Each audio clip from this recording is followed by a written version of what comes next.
Salut Deep Investor, aujourd'hui journée fortement dans le rouge, comme hier, dans la continuité je dirais d'hier, avec un Bitcoin qui est à moins 7,3% à l'instant T, qui a pété les 90 000, l'Ethereum à moins 8, l'XRP à moins 10, le Solana à moins 7. Donc là, dans la vidéo on va checker le Bitcoin, l'Ethereum, le XRP et le Solana. Allez, on voit ça dans la vidéo.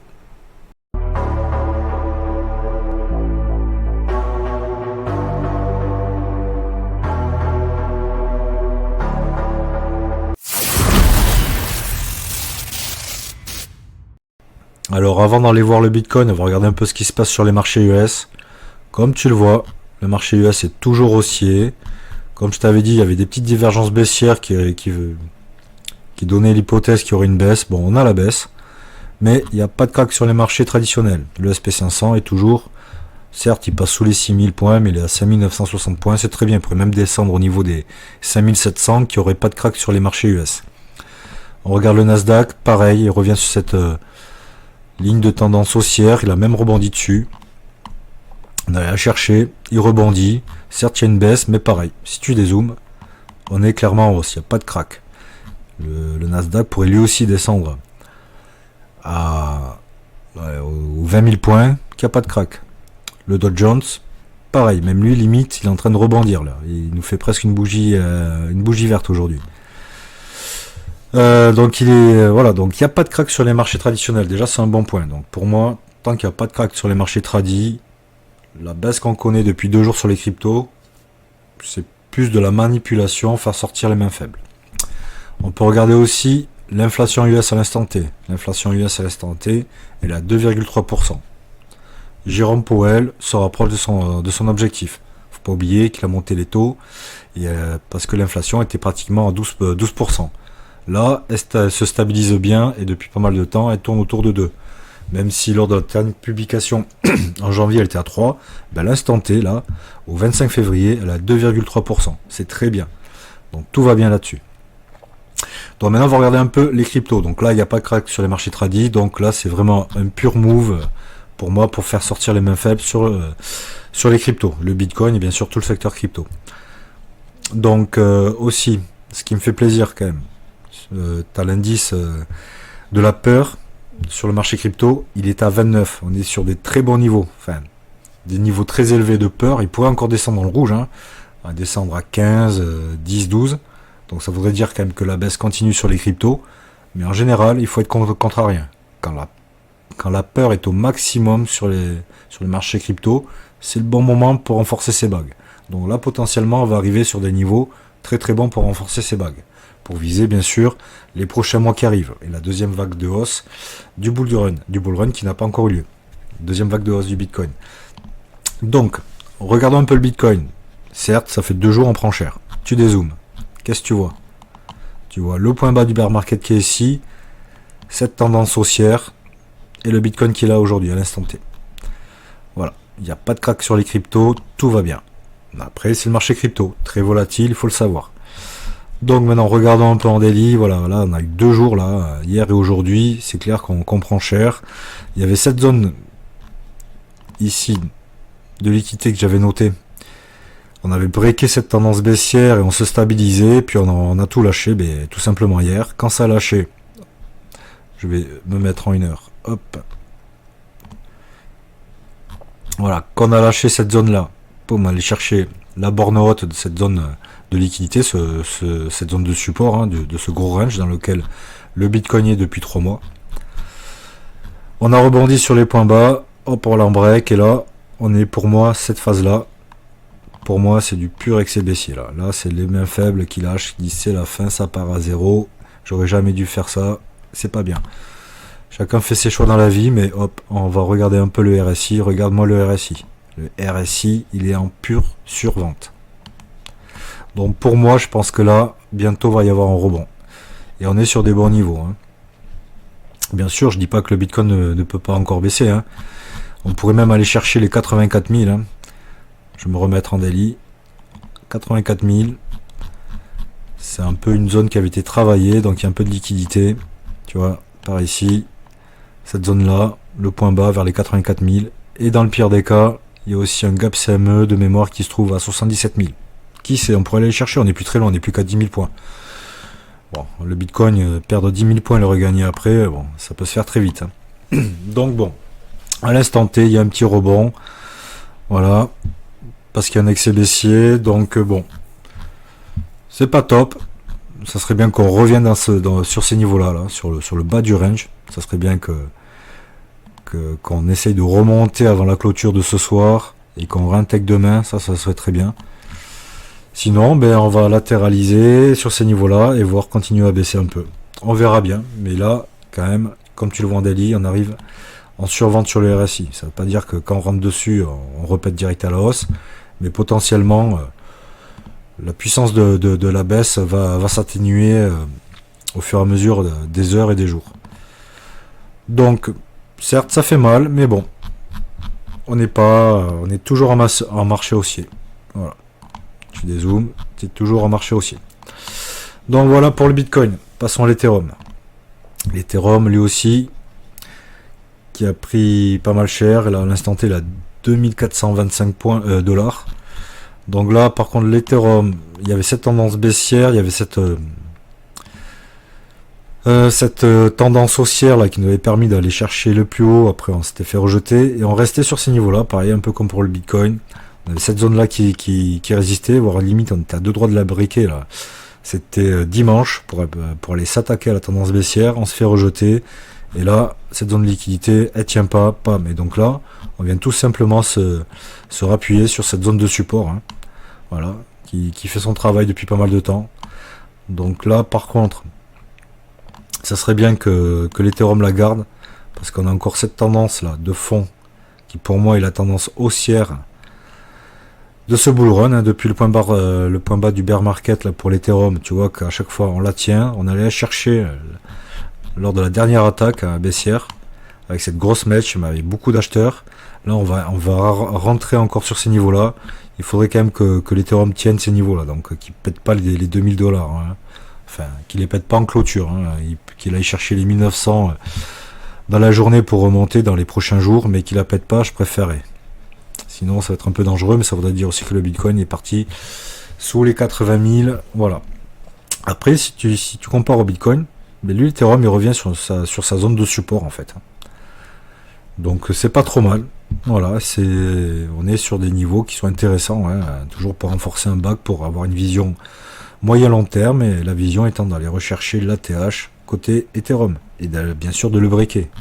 Comme je t'ai déjà dit, moi, dans ce bull run, lorsque le Bitcoin fera sa deuxième jambe de hausse, pour moi, j'ai une target à 10 000 dollars pour l'Ethereum.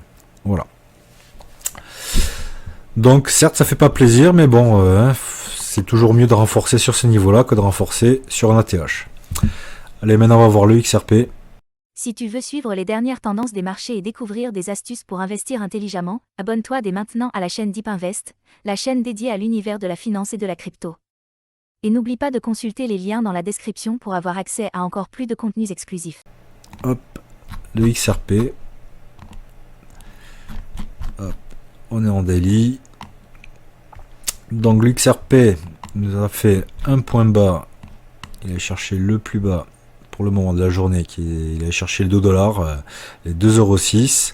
Comme tu vois, par contre, il y a encore des acheteurs. Tu vois, hop, c'est en train de mécher et on est à deux doigts de réintégrer cette grosse zone de liquidité où je te parlais la dernière fois potentiellement d'un W haussier. Donc s'il arrive à rester sur ce niveau, réintégrer, rester sur ce niveau-là, ça serait parfait. Ça serait parfait. On n'y est pas encore, la journée n'est pas finie. Est-ce que les prochaines journées vont être dans le rouge, saignant comme aujourd'hui? Je ne sais pas. Je n'ai pas de boule de cristal, aucun conseil financier. Et donc dans le pire des cas, s'il n'arrive pas à réintégrer, bien sûr il y aura de fortes chances d'aller rechercher cette zone-là. Comprise entre 1,60 et 2 $. Voilà. Mais pour l'instant ça tient, donc à voir. Après les plus pessimistes pourraient voir une tête et épaule. Qui sait? Là, ça nous emmènerait les cours bien plus bas, mais ça voudrait dire donc que le Bitcoin est parti bien plus bas. Il a pété les 80 000 faciles et il s'attaque aux 75 000. On n'est clairement pas dans ce scénario à l'instant T. Pour moi, c'est que de la pure manipulation des marchés pour faire sortir les mains faibles avant de partir sévèrement à la hausse. Faut pas oublier que Jérôme Powell, il va parler le 19 mars. L'inflation est en train de baisser aux États-Unis, elle est autour de 2,3 à l'instant T. c'est plutôt positif. Ça montre que la hausse des taux des États-Unis a fait son travail et donc l'inflation se calme. Tu vois aussi que le dollar américain, comme je t'ai dit, il est en train de baisser, il prend une bonne direction baissière et tout ça, ça va soutenir les marchés traditionnels, donc les cryptos. Donc pour moi, c'est peut-être une des dernières attaques baissières là qui va nous pourrir encore pendant un bon petit mois pour après se stabiliser et pour repartir à la hausse. Si on regarde le RSI en daily pour le XRP, comme tu vois, il n'est pas encore en survente. Il revient chercher son point bas, touché le 6 février. Donc bien sûr, on est sous les 50, ce sont les vendeurs qui ont la main. Alors est-ce qu'il se stabilise là, qui rebondit, qui stabilise pour après croiser sa moyenne mobile pour repartir à la hausse? On verra bien. Pour ça, il faudra que le Bitcoin reparte à la hausse. Pour l'instant, c'est clairement pas le scénario privilégié. Mais il se tient bien. Aucune alerte, voilà, il n'y a pas de crack. Faut pas oublier qu'on part d'ici. Donc c'est plus un retracement, ça consolide. Voilà. Et moi, ce que j'aimerais quand même, c'est qu'il reste sur ces niveaux-là, ici, là. C'est pas encore fait, mais tu vois qu'il y a des acheteurs. Est-ce que ça va nous faire comme cette bougie-là, qui au final, il termine même dans le vert? On verra bien. On va zoomer en 1 heure pour le XRP. Tac.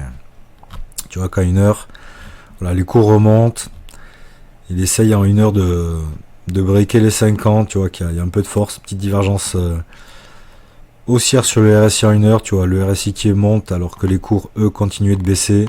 Donc là, il y a une petite réaction. Peut-être qu'il pourrait essayer de construire sur ces niveaux pour intégrer cette zone qui serait très bien. Ça serait très bien qu'il nous fasse un truc comme ça, là, dans les prochaines heures. Voilà, dans les prochaines heures, qu'il remonte sur ces niveaux-là et qu'il va breaker les 50 pour s'installer dans ces niveaux-là. C'est pas encore fait, mais voilà, je pense que quand même le gros excès baissier est fait pour aujourd'hui pour le XRP. Et maintenant, on va aller voir le Solana, qui lui quand même depuis pas mal de temps prend cher, mais faut être contrarien sur les cryptos. Le Solana, faut pas oublier qu'il y a quelques temps de ça, c'était l'Ethereum killer, il nous a fait péter un ATH. Et bien moi je te dis, voir le Solana ici, ça me donne des envies d'en acheter, tu vois. Donc on est en daily, comme tu vois, on avait ce triangle de compression. Hop, on le break à la hausse, il pète, on vient de se rappuyer dessus en W, on va chercher un ATH et après, hop, tendance baissière. Et là, il a essayé de se maintenir au-dessus de cette tendance. Ça a lâché aujourd'hui et là il rebondit pile poil. Donc est-ce qu'il va reconstruire là-dedans pour repartir à la hausse? Pourquoi pas? Pour essayer de réintégrer cette zone de liquidité. Bien sûr, c'est pas encore fait, mais je trouve quand même que le Solana, il a bien pris cher ces dernières semaines. Alors que il y a beaucoup d'activités sur le Solana et on a perdu combien sur le Solana? Pratiquement 55% depuis les plus hauts. Moi, je suis assez contrarien. Si tu mises à moyen long terme, voir des baisses comme ça, c'est intéressant. Tu vois que le RSI, il est aussi en daily, il est aussi en forte survente. Bien sûr, il n'y aura pas un rebond la verticale aujourd'hui, mais tu sens que là, quand même, je pense que la baisse va se stabiliser. Le Solana va essayer de trouver un support sur ces niveaux-là pour rester par là et après repartir tranquillement à la hausse. Une fois que la baisse sur le Bitcoin aurait été purgée. Parce que bien sûr, c'est bien le Bitcoin qui drive tout le secteur crypto. Si le Bitcoin part à la hausse, les altcoins partent à la hausse. Mais donc là, tu vois, le Solana en daily, tu vois qu'il a bien baissé, mais on est sur des bons niveaux pour peut-être renforcer son bag. Après, bien sûr, aucun conseil financier. C'est écrit en bas à gauche de la vidéo. Je te dis ce que je pense et ce que je fais. Voilà, là, tu vois, qu'en daily, mine de rien, forte baissière. Aujourd'hui, on est dans le vert, là. À l'instant T, il passe à 0,06%, tu vois. Potentiellement, on va terminer avec une bougie verte. Donc, intéressant quand même. Si on zoome à 1 heure, pour le Solana, hop, là, pareil. Tu vois qu'en 1 heure, les cours se stabilisent. Gros excès baissier sur le RSI, forte survente, il repart. Il est à 2 doigts de breaker les 50 du RSI. Ça veut dire que si on les break, si les cours arrivent à rebreaker, on va dire les 145 $, et bien ça va être les vendeurs qui reprennent la main. Et là, le Solana pourra potentiellement remonter sur ces niveaux-là, autour des 160 $. Et donc voilà, beaucoup de mains faibles auront aussi lâché leur Solana. Pour moi, le Solana aussi va monter très haut. Moi, je le vois à 2000 $. Bien sûr, dès que le Bitcoin aura fait sa deuxième jambe de hausse, c'est-à-dire que le Bitcoin sera 200, 300, 400 000 $, c'est tout à fait faisable. Même si aujourd'hui, t'as moins 8% sur le Bitcoin, t'y crois pas du tout. Mais oui, moi c'est mon troisième bull run, donc je suis habitué à voir ça. Hein. Ça me fait pas peur de voir du moins 10, du moins 20% dans la journée, parce qu'on est aussi capable, dans un bull run, de voir du plus 30% dans la journée. Donc voilà, il faut savoir relativiser. Comme tu vois sur le marché traditionnel, il n'y a pas de crack. L'inflation aux États-Unis baisse. Aucune alerte baissière sur le marché traditionnel américain. La tendance est toujours haussière. Donc, welcome to the secteur crypto. Hein. Ah ouais, ça swing pas mal. Ça fait mal au portefeuille. Le mien aussi, là, il est dans le rouge. C'est pas cool. Hein. Mais bon, je sais qu'il sera dans le vert dans quelques temps. Voilà, si tu as aimé la vidéo, pense t'abonner et je te dis ciao.